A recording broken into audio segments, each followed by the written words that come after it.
আসসালামু আলাইকুম। সংবাদে আপনাদের সবাইকে স্বাগত জানাচ্ছি। আমি ফিরোজ তোহা। শুরুতেই আরবে কেবলস সংবাদ শিরোনাম।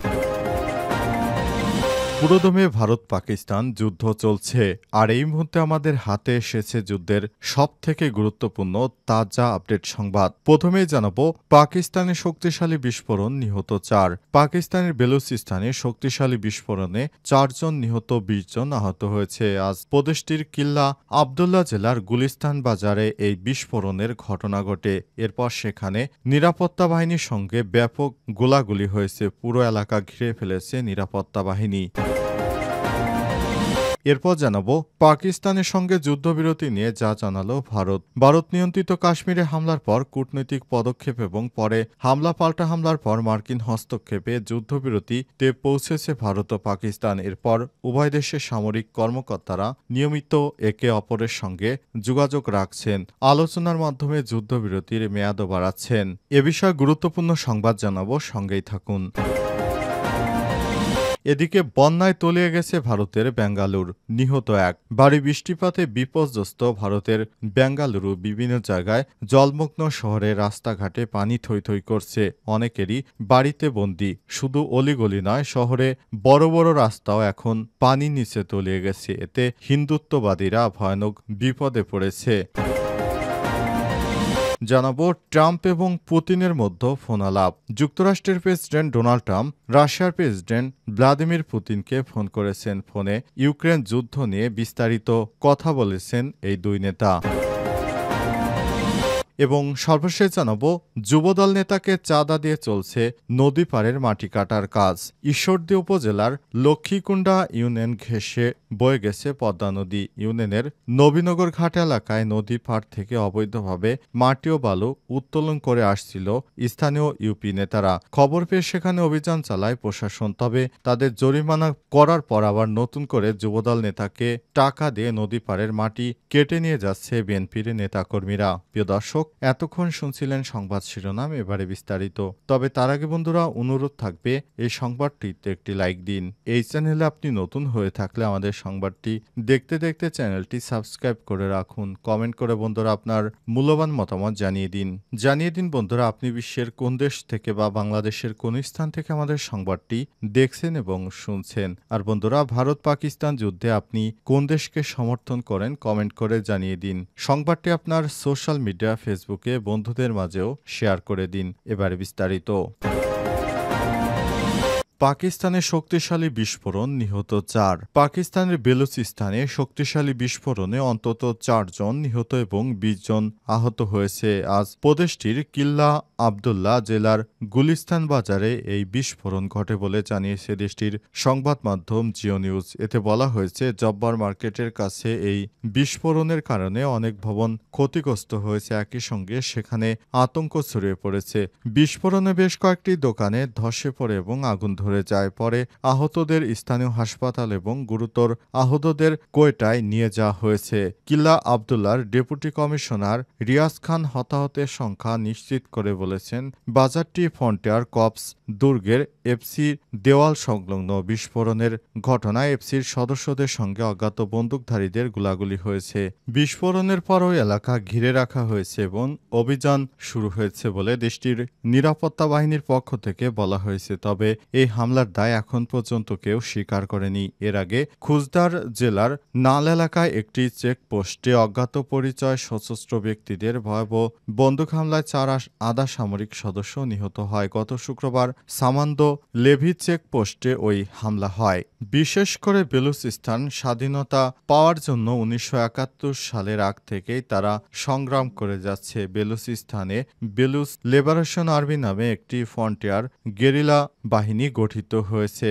এরপর সেখানে পুরোদমে অভিযান শুরু করে সেনাবাহিনী এবং বেলুচ লিবারেশন আর্মিদের মধ্যে মাঝে মাঝে বড় ধরনের সংঘাতের ঘটনা ঘটে। তবে এই সংঘাত শেষ পর্যন্ত তারা বেলুচিস্তান স্বাধীনতা চায়, পাকিস্তানের কাছ থেকে তারা স্বাধীনতা চায়। কারণ পাকিস্তানের অধিকাংশ খনিজ সম্পদ এই বেলুচ প্রদেশ থেকেই তোলা হয়, কিন্তু বেলুচিস্তানের সাধারণ মানুষদেরকে কোনরূপ এগুলো থেকে উপকৃত হয় না। পুরো এলাকায় সবথেকে অনুন্নত।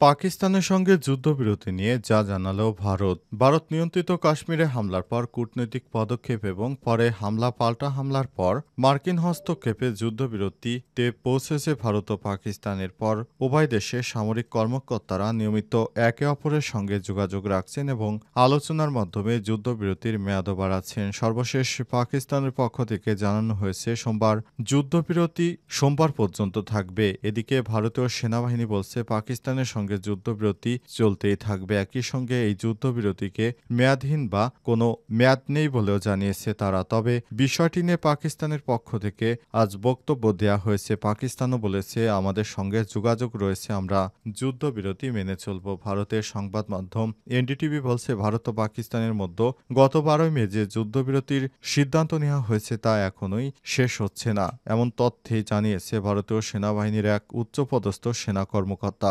এরপর আজ 19 মে বিষয়টি জানিয়েছে পাকিস্তান সেনাবাহিনী। তারা জানিয়েছে আমরা যুদ্ধবিরতি চালিয়ে যাব, আমাদের দুই দেশের মধ্যে হটলাইন চালু রয়েছে, আমরা একে অপরের সঙ্গে আলাপ আলোচনার মাধ্যমে এই যুদ্ধবিরতি চালিয়ে যাচ্ছি। আশা করছি পরিস্থিতি ভবিষ্যতে আরও ভালো দিকে যাবে, এমনটাই আশাবাদ ব্যক্ত করেছে পাকিস্তান আইএসপিআর এর লেফটেন্যান্ট কর্নেল শরীফ চৌধুরী। বন্যায় তলিয়ে গেছে ভারতের বেঙ্গালুরু, নিহত এক। ভারী বৃষ্টিপাতে বিপর্যস্ত ভারতের বেঙ্গালুরু, বিভিন্ন জায়গায় জলমগ্ন শহরে রাস্তাঘাটে পানি থই থই করছে, অনেকেরই বাড়িবন্দি। শুধু অলিগলি নয়, শহরের বড় বড় রাস্তাও পানির নিচে। শহরের বেঙ্গালুরু এবং তার পার্শ্ববর্তী এলাকায় বৃষ্টি শুরু হয়েছে। সময় যত গড়াচ্ছে বৃষ্টির পরিমাণ আরও বাড়ছে। শহরের দিক থেকে পানি জমতে শুরু করেছে, কোথাও কোথাও হাঁটু পানি তো কোথাও আবার তা কোমর ছুঁই ছুঁই। বিপদ এড়াতে কিছু জায়গায় বিদ্যুৎ সংযোগ বিচ্ছিন্ন করে দিয়েছে। জানানো হয়েছে যতক্ষণ পর্যন্ত না পানি নামছে ততক্ষণ পর্যন্ত বিদ্যুৎ সংযোগ দেওয়া যাবে না। রোববার সকালেও বৃষ্টির ছবি পাল্টায়নি, সোমবারও বৃষ্টি হচ্ছে। টানা বৃষ্টির জেরে পরিস্থিতি আরও খারাপ হয়ে উঠেছে, বিঘ্ন হয়ে গেছে যান চলাচল। শহরের বিভিন্ন জায়গায় ট্রাফিক অবস্থার নিয়ে প্রশ্ন উঠেছে। স্থানীয় প্রশাসন জানিয়েছে ইতিমধ্যে বেশ কিছু পরিবারকে অন্যত্র সরিয়ে নেওয়া হয়েছে। পরিস্থিতির উপর নজর রাখছেন কর্ণাটকের উপমুখ্যমন্ত্রী ডিকে শিবকুমার। তিনি জানিয়েছেন সংশ্লিষ্ট কর্মকর্তাদের সঙ্গে যোগাযোগ করছে, দ্রুত পরিস্থিতি স্বাভাবিক করার জন্য যুদ্ধ চলাকালীন ব্যবস্থাও নেওয়া হচ্ছে। এখন প্রশ্ন, প্রশাসনের প্রথম কাজই বন্যা পরিস্থিতি মোকাবেলা করা। ভবিষ্যতে যাতে এমন না হয় তার স্থায়ী সমাধান খোঁজার কাজ চলছে। শুধু রাস্তাঘাট নয়, শহরের বিভিন্ন মেট্রো স্টেশনেও পানি ঢুকে পড়েছে, ফলে মেট্রো পরিষেবা বিঘ্নিত, কাজে বেরিয়ে সমস্যায় পড়ছে অনেকেই। পূর্ব বেঙ্গালুরুতে একটি বাড়ির দেওয়াল ভেঙে চাপা পড়েও মৃত্যু হয়েছে এক মহিলার। মৃতের নাম শশীকলা 35। তিনি একটি বেসরকারি কোম্পানিতে চাকরি করতেন। আর সোমবার কাজে বেরিয়ে দুর্ঘটনার কবলে পড়েন তিনি। এলাকারই একটি বাড়ি দেওয়াল ভেঙে তার উপর পড়ে, ধ্বংসস্তূপের নিচে চাপা পড়ে যান তিনি। তাকে অবস্থা থেকে উদ্ধার করে হাসপাতালে নিয়ে যাওয়া হলে কর্তব্যরত চিকিৎসক তাকে মৃত ঘোষণা করেছে। যুবদল নেতাকে চাঁদা দিয়ে চলছে নদী পাড়ের মাটি কাটা। ঈশ্বরদী উপজেলার লক্ষ্মীকুণ্ডা ইউনিয়নের ঘেঁষে বয়ে গেছে পদ্মা নদী। ইউনিয়নের নবীনগর ঘাট এলাকায় নদীর পাড় থেকে অবৈধভাবে মাটি ও বালু উত্তোলন করে আসছিলেন স্থানীয় বিএনপি নেতারা। খবর পেয়ে সেখানে অভিযান চালায় প্রশাসন। ভ্রাম্যমাণ আদালত বসে করা হয়েছে লাখ টাকা জরিমানা। তবে অভিযান এক সপ্তাহ না যেতে একই স্থানে আবারও মাটি কাটছেন জরিমানা দেয়া সেই বিএনপি নেতারা। অভিযুক্ত বিএনপি নেতারা দাবি উপজেলা সদস্য সচিবকে ম্যানেজ করেই নদী পাড়ের মাটি কাটছেন তারা। তিনি বলেন, আমরা যুবদল নেতাকে চাঁদা দিয়ে তারপর এ এলাকায় মাটি কাটার সিদ্ধান্ত নিয়েছি, বরং আমরা যে মাটি কাটার কাজটি করছি সেখানে তাদের কাছ থেকে অনুমোদন নিয়েই করা হচ্ছে। যুবদল নেতার সঙ্গে বারবার ফোন করে কথা বলার চেষ্টা করা হলেও তাকে পাওয়া যায়নি। জানা গেছে যুবদল নেতাকে ফোন দেওয়ার পর তিনি জানিয়েছেন যে তিনি নাকি মাটি কাটার বিষয়ে কোনো অনুমতি দেননি। এরপর তাকে জিজ্ঞেস করা হলে তিনি বলেন, আমরা যুবদল নেতাকে চাঁদা দিয়ে তারপর এলাকায় মাটি কাটার জন্য অনুমোদন নিয়েছি এবং সেভাবেই কাজ করছি। কিন্তু যুবদল নেতা সরাসরি বিষয়টি নিষেধ করে দিয়েছেন। তিনি বলেছেন, এ বিষয়টি আমি কিছুই জানি না, আমার নাম ব্যবহার করে কে বা কারা মাটি কাটছেন বিষয়টি সম্পর্কে আমি অবগত নই।